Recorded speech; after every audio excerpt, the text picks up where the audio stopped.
move toward her. He held up his fingers, twirling her pen. He laughed again. "Have we frightened you?" he asked.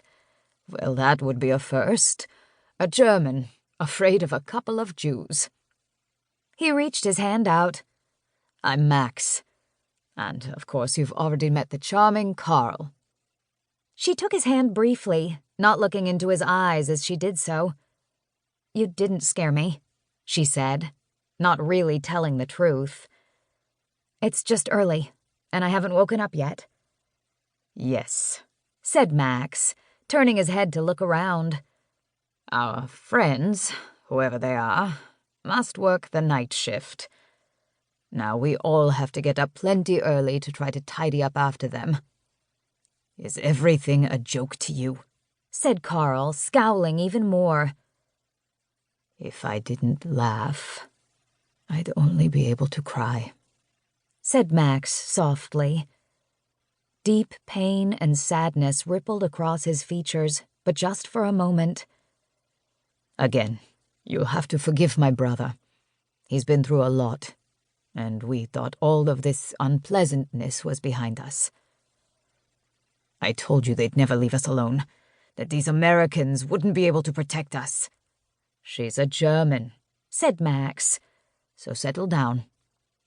Although I assume that our guest works for the Americans, and that they'll be along any moment." He turned to Sara. "Am I correct in this assumption?" "Yes," she said. "I work for the Office of Public Affairs. I'm the secretary for the head of the department, Mr. Warburg. We received a call from the German police this morning and came down right away. He and Mr. Scott, his assistant, just stepped out a few minutes ago to check on the rest of the neighborhood. I was expecting them back by now." "For what purpose?" said Karl. "To gloat about the end of our store, our livelihood?" He turned to his brother. "We don't need their help. We can take care of ourselves." "You'll have to forgive my brother," said Max. He hesitated. "We've had rather bad luck with government officials in the past." Sara blushed. I know you have. I'm sorry about all of that. We are all sorry, all of us Germans." "Not all of you," said Karl, spitting again into the powdery mess. "Not by a long measure." "We suffered too," she said, showing a hint of anger. The Jews always assumed they were the only victims of the war. Karl's face mottled with red. "Tough war for you, then? Did you have to cut your calories back? Was your house bombed out by the Americans because of the war you started? Are you sad because you didn't win after you set the world on fire? Didn't have enough time to kill every last one of my people?"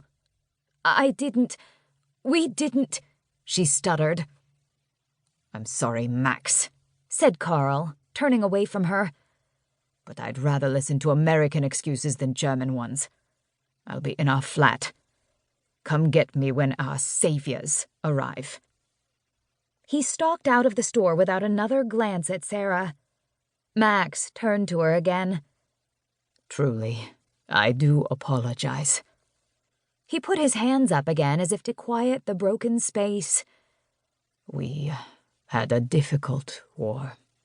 I'm sure you did as well." She nodded, still stunned by Karl's anger. The two brothers were so different. Still, perhaps Karl's fury was more just, after what the Germans had done to them. "I am truly sorry," she said.